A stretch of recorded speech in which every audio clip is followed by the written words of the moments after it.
ఈ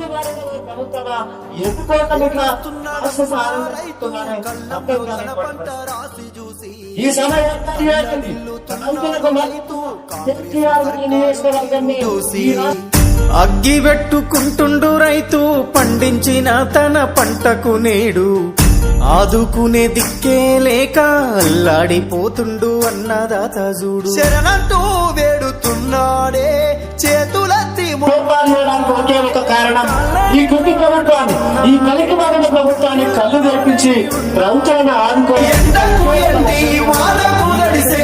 పంటనెవ్వరు కొంటారంటూ ఏడుస్తున్నాడమ్మా రైతు కళ్ళంలో తన పంట రాసి చూసి. గ్రామాలలో మండలాలలో పోరాటం చేయాల్సిన అవసరం ఉన్నది. రాజ్యం బాగుపడదు. రైతుల కోసం ఆనాటి ముఖ్యమంత్రి కేసీఆర్ గారు ఎంతో కృషి చేసి రైతులను అభివృద్ధి చేసినటువంటి చరిత్ర కేసీఆర్ గారిదైతే కేసీఆర్ గారు చేసినటువంటి మంచి కార్యక్రమాలను అన్ని కూడా అనగదొక్కేసి వారికి ఈ రోజు రాక్షస ఆనందం పొందుతున్నటువంటి ఈ ప్రభుత్వానికి బుద్ధి చెప్పడానికి మాత్రమే ఈ రోజు రైతు దీక్ష కార్యక్రమాన్ని ఏర్పాటు చేయడం జరిగింది. ఖచ్చితంగా ఈ ప్రభుత్వం చివరి కింద